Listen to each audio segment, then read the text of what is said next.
Baik, Assalamualaikum warahmatullahi wabarakatuh. Yang terhormat Pak Dr. Pujiono SEAK MSI, selaku dosen pengampu mata kuliah teori akuntansi. Baik, sebelum kami memaparkan presentasi kami dengan materi yang berjudul aset dan pengukurannya, ada baiknya kami memperkenalkan anggota kelompok kami yang terdiri dari yang pertama yaitu William Nurwi Cahyo dengan NIM 0001. Dan selanjutnya ada Almas Rido dengan NIM 022, selanjutnya ada Anissa Fitrisari dengan NIM 023, selanjutnya ada Davi William Fatmongan dengan 029, selanjutnya ada Muhammad Farul Firdaus dengan NIM 047, dan yang terakhir ada Anissa Zara Aulia Hapsari dengan NIM 051.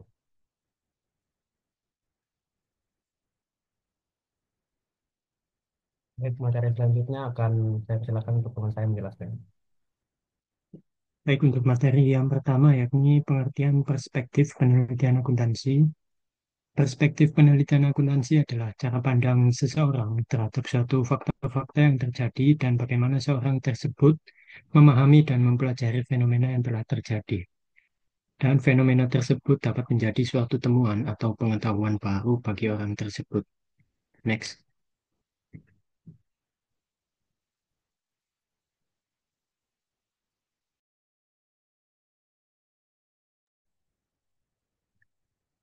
Perolehan ilmu akuntansi. Pada dasarnya, pengetahuan diperoleh melalui tahapan sebagai berikut. Yang pertama yakni dari pengalaman sampai ke pengamatan dan pemikiran, menghasilkan suatu pengetahuan dari atau pengetahuan pribadi. Lalu yang kedua, dari pengamatan dan pemikiran sampai ke pembuatan teori abstrak, menghasilkan suatu pengetahuan bahwa metodologi yang kita pergunakan untuk bergerak dari pemikiran abstrak sampai ke pengujian dan percobaan menghasilkan suatu pengetahuan.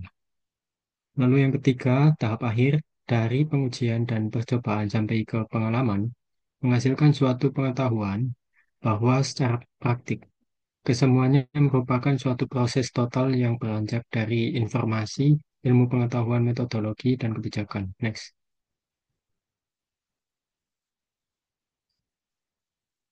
Klasifikasi penelitian akuntansi. Keragaman ilmu pengetahuan dan proses perolehan ilmu pengetahuan mengarah ke adanya kebutuhan untuk mengklasifikasikan ilmuwan pada umumnya dan peneliti akuntansi pada khususnya. Terdapat berbagai kemungkinan kerangka kerja untuk mengklasifikasikan para peneliti secara umum, termasuk tipologis. Tipologi yang digunakan oleh Mitrov dan Gilman untuk menghasilkan klasifikasi para peneliti adalah sebagai berikut. Untuk yang pertama yakni ilmuwan abstrak, yang kedua teoritis konseptual, yang ketiga humanis konseptual, dan yang terakhir humanis khusus. Next.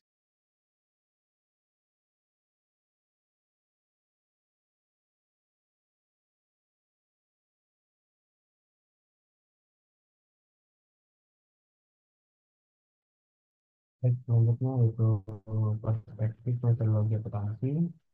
Yang pertama itu pendekatan nomotesis dan geografis, di mana pendekatan nomotesis hanya mencoba untuk mencari hukum dan menerapkan prosedur-prosedur yang telah disampaikan oleh ilmu pasti. Dan untuk ideografi sendiri, eh, menjelaskan ilmu-ilmu pengetahuan ideografis berusaha untuk memahami beberapa peristiwa-peristiwa tertentu yang terjadi di alam atau di masyarakat. Next.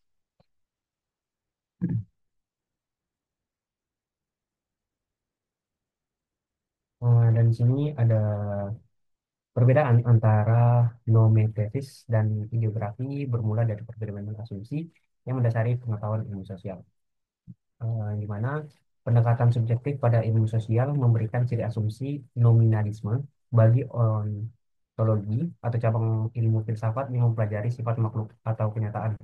Asumsi antipositivisme bagi epistemologi atau cabang ilmu filsafat yang berkenan dengan asal-usul, sifat, dan batas-batas pengetahuan. Asumsi volunterisme bagi sifat alami manusia, dan terakhir asumsi ideografi bagi metodologi. Pendekatan objektif memberikan ciri ontologi, realistis, asumsi faktor penentu, epistemologi positif pada sifat alami manusia, dan metodologi nomotesis. Dan untuk metode ideografi sendiri tertarik untuk mengetahui kekhususan sebagai salah satu persyaratan praktis yang merupakan pengetahuan mengenai bagaimana untuk bertindak dengan tepat dalam berbagai jenis situasi khusus.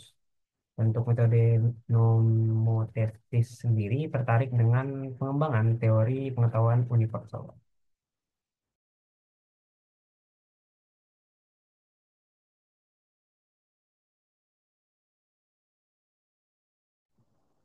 Baik, selanjutnya perspektif ilmu akuntansi. Akuntansi tidak hanya berfungsi sebagai alat pencatatan transaksi keuangan, tetapi juga sebagai ilmu yang berkembang seiring dengan perubahan ekonomi, sosial, dan juga teknologi. Dalam perkembangannya, ilmu akuntansi memiliki berbagai perspektif yang digunakan untuk memahami, menganalisis, dan mengembangkan teori serta praktik akuntansi. Yang pertama terdapat perspektif positivisme, yang dimana berfokus pada fakta empiris dan data kuantitatif, bertujuan untuk menjelaskan dan meramalkan fenomena akuntansi secara objektif. Contohnya seperti penggunaan model statistik untuk menganalisis laporan keuangan. Yang kedua ada perspektif normatif, yang dimana menentukan bagaimana akuntansi seharusnya dilakukan berdasarkan prinsip dan standar tertentu. Contohnya ada standar akuntansi keuangan atau disebut SAK yang mengatur praktik pencatatan transaksi keuangan. Selanjutnya, perspektif kritis. Melihat akuntansi sebagai alat kekuasaan dan mengontrol dalam masyarakat, yang dimana mengkritisi kebijakan akuntansi yang dapat mempengaruhi kepentingan sosial dan juga ekonomi. Contohnya ada analisis terhadap dampak laporan keuangan terhadap ketimpangan sosial. Dan yang terakhir ada perspektif interpretif, yang menganggap akuntansi sebagai konstruksi sosial yang dipahami berdasarkan konteks dan makna, yang berfokus pada bagaimana individu dan organisasi dapat menafsirkan informasi terkait dengan akuntansi. Contohnya seperti studi etnografi tentang bagaimana akuntan di suatu perusahaan membuat keputusan. Perspektif ini membantu memahami bagaimana akuntansi berkembang sebagai ilmu yang tidak hanya bersifat teknis tetapi juga dipengaruhi oleh faktor sosial, ekonomi, dan juga budaya. Selanjutnya adalah perspektif pada penelitian dalam akuntansi. Dalam penelitian akuntansi, terdapat berbagai perspektif yang digunakan untuk memahami fenomena akuntansi dalam berbagai konteks. Berikut beberapa perspektif utama dalam penelitian akuntansi. Yang pertama adalah perspektif positifis. Pendekatan ini berfokus pada penggunaan metode ilmiah untuk menemukan hubungan sebab akibat dalam fenomena akuntansi. Penelitian dalam perspektif ini umumnya menggunakan data kuantitatif dan model statistik untuk menguji hipotesis. Contohnya, analisis pengaruh pengungkapan laporan keuangan terhadap harga saham perusahaan. Yang kedua, perspektif interpretif. Pendekatan ini melihat akuntansi sebagai praktik sosial yang dipengaruhi oleh nilai, budaya, dan interaksi manusia. Penelitian ini interpretif biasanya bersifat kualitatif dan menggunakan metode seperti wawancara serta studi kasus. Contohnya, studi tentang bagaimana akuntan memahami dan menerapkan prinsip akuntansi dalam organisasi tertentu. Selanjutnya, yang ketiga, perspektif kritis. Pendekatan ini berfokus pada bagaimana praktik akuntansi dalam dapat mencerminkan dan memperkuat struktur kekuasaan dalam masyarakat. Perspektif kritis sering mengevaluasi dampak kebijakan akuntansi terhadap kelompok yang kurang beruntung. Contohnya, analisis dampak standar akuntansi internasional terhadap perusahaan kecil dan menengah di negara berkembang. Yang keempat adalah perspektif BH behavioral. Perspektif ini meneliti bagaimana faktor psikologis dan perilaku individu mempengaruhi pengambilan keputusan dalam akuntansi. Contohnya, studi tentang bagaimana bias kognitif auditor mempengaruhi proses audit. Selanjutnya, yang kelima adalah perspektif ekonomi. Menggunakan teori ekonomi untuk menjelaskan fenomena akuntansi, terutama yang berkaitan dengan efisiensi pasar, informasi asimetri, dan teori keagenan. Contohnya, pengaruh akuntansi terhadap keputusan investasi pemegang saham. Yang terakhir adalah perspektif sosiologis. Melihat akuntansi sebagai fenomena sosial yang dipengaruhi oleh norma, nilai, dan institusi sosial. Contohnya, studi tentang bagaimana kebijakan akuntansi mencerminkan norma budaya dalam suatu negara. Setiap perspektif ini memiliki pendekatan dan metodologi yang berbeda, sehingga pemilihan perspektif bergantung pada tujuan penelitian dan pertanyaan yang ingin dijawab.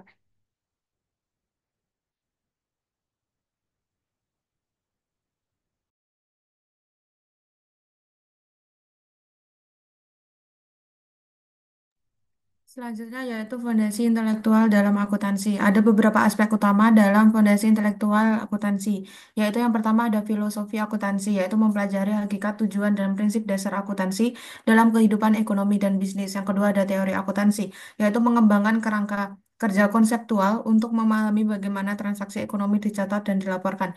Yang ketiga yaitu ada prinsip akuntansi, yaitu standar dan aturan yang mengatur bagaimana informasi keuangan disusun seperti prinsip entitas, kesinambungan usaha, dan pengakuan pendapatan. Yang keempat ada metode ilmiah dalam akuntansi, yaitu menggunakan pendekatan deduktif dan induktif dalam membangun teori dan praktik akuntansi yang lebih efektif. Yang kelima yaitu ada peran akuntansi dalam ekonomi, yaitu menyediakan informasi yang relevan untuk pengambilan keputusan oleh berbagai pemangku kepentingan termasuk investor, manajer, dan pemerintah.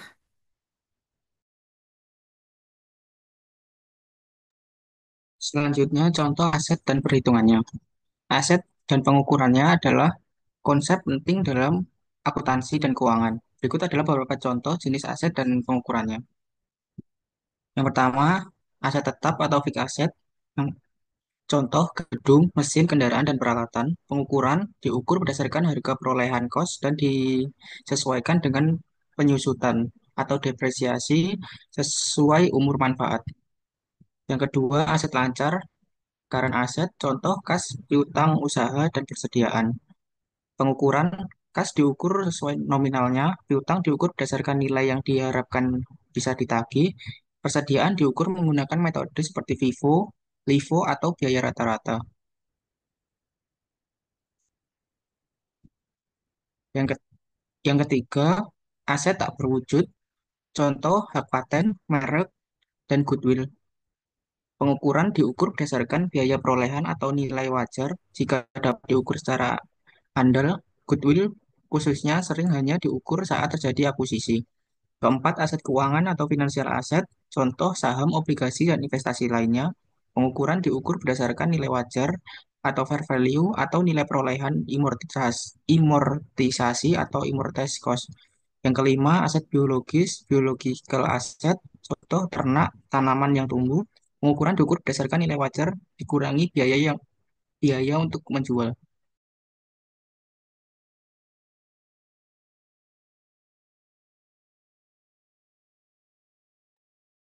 Baik, itu dia tadi sekian dari presentasi kami mengenai aset dan pengukurannya. Dan juga mohon maaf jika ada salah kata dan perbuatan. Wassalamualaikum warahmatullahi wabarakatuh.